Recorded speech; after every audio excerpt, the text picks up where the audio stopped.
नमस्कार, हाम्रो YouTube channel साहित्यिक कोपिलामा यहाँलाई स्वागत छ।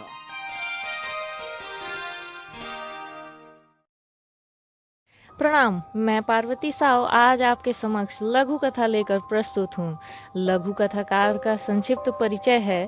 भारत के हरियाणा राज्य के निवासी वरिष्ठ लघु कथाकार डॉक्टर रामनिवास मानव जी द्वारा लिखित यह लघु कथा आपके समक्ष प्रस्तुत है, जिसका शीर्षक है औरत की भूख।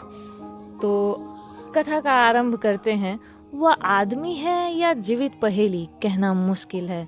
औरों की तो बात छोड़िए, पूरे 5 साल सिर खपाने के बाद पत्नी भी उसके स्वभाव को समझ नहीं पाई।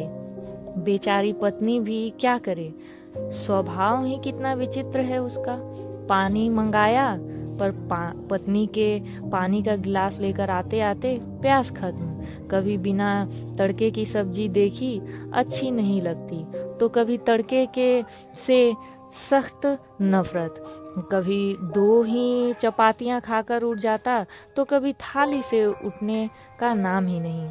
पत्नी हल्के से मुस्कुरा भर देती, हे भगवान, सभी आदमी ऐसे ही होते हैं क्या? बारात खाने बैठा तो खाता ही रहा।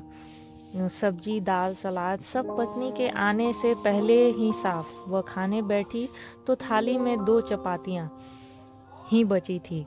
इतने से काम चल जाएगा? हाँ, क्यों, भूख नहीं लगी है क्या? लगी है ना। फिर आज कम है तो कल मैंने 2 चपातियाँ अधिक खा ली थी, लेकिन तुम्हारी भूख? औरत की भूख क्या? अधिक चपातियाँ बच जाए तो भूख अधिक, और कम बचे तो कम। तो यही कथा समाप्त होती है, जिसमें औरत की भूख के विषय में कहा गया है कि औरत की भूख क्या होती है।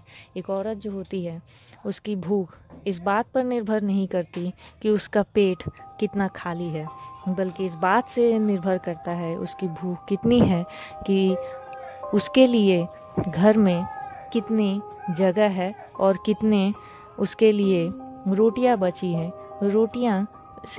रोटियों से संबंधित ये कहा जा सकता है कि औरत के लिए कोई कुछ भी निश्चित नहीं होता। उसके मान मर्यादा सम्मान, यानी उसे जो कुछ भी चाहिए है, उसे उसके भूख पर निर्भर नहीं करता है, बल्कि उसे जितना दिया जाता है या कहें कि जो बच जाता है, वही उसके लिए उसके भूख को पूरा करने में काम आती है। धन्यवाद।